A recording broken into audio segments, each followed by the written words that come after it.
Okay, so let's say, you say to yourself, okay, I want to get an M16.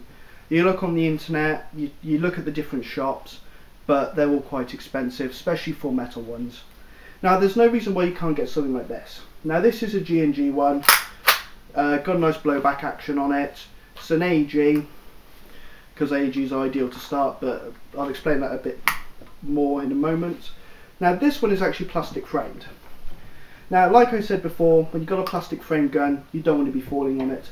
But this one's really nice and lightweight. Got a nice folding skeleton stock on it. The stock is metal, so the stock's not going to break the moment you shoulder it. But nice gun. Very, very nice gun. Now, like I was saying before about the C-mags and big capacity magazines, you may be tempted to go for something like this. Big heavy support gun. Heavy, heavy because it is heavy. You can get versions which are made in aluminium these days.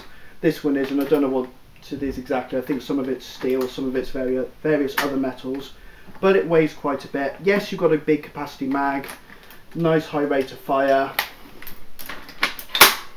I like this version because it's got a folding stock and it's got a bipod on it as well.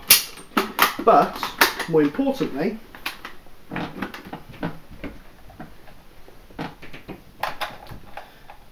comes back to that thing we were saying about taking M16 rounds. M16 mags, as I say, it can be very tempting to get something like this, and I'm not saying don't, because I bought one of these fairly early on within my first year of playing, and I loved it absolutely until it broke, but now it's repaired again, so what can you do? But yeah, great fun. Now there are a few guns I would recommend not getting as your first airsoft gun. Now, as much as people are going to hate me for saying this, something like this. Now, this is nice bolt action spring sniper rifle. Now, these aren't very expensive. You can pick one of these up for under £100. You can pick up one of the nicer ones for just over £100. And, very nice guns. But two problems with them. First of all, bolt action. Now, no matter how fast you are on the bolt, it's not a semi-automatic, it's not a full automatic gun. When everyone else is moving in on the assault, taking a position, charging in, you're not going to be able to follow them. The only thing you can do is sit back and take those shots from a distance.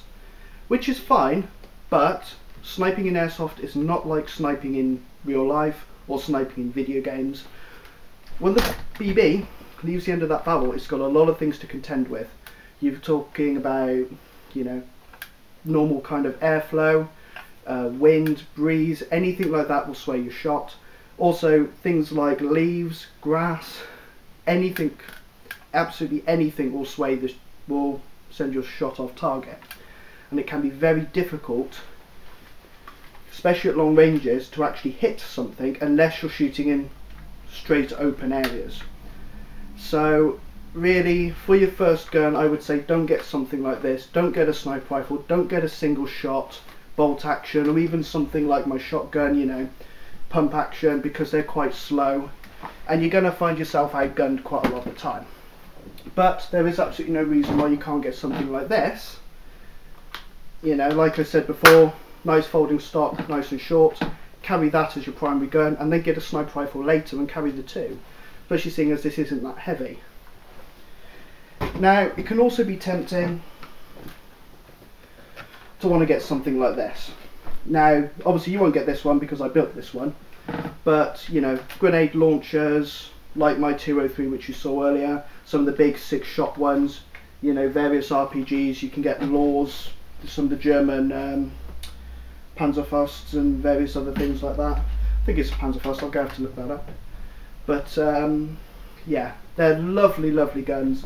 There's nothing like sitting in a safe zone, during the mission briefing, just kind of chilling out with your rocket launcher, everyone kind of glancing over at you, and they're a lot of fun to have, a lot of fun to shoot in battle. But the problem is, when you do bring it up, you fire it, now you've got to sit there, you've got to reload your shot. Now,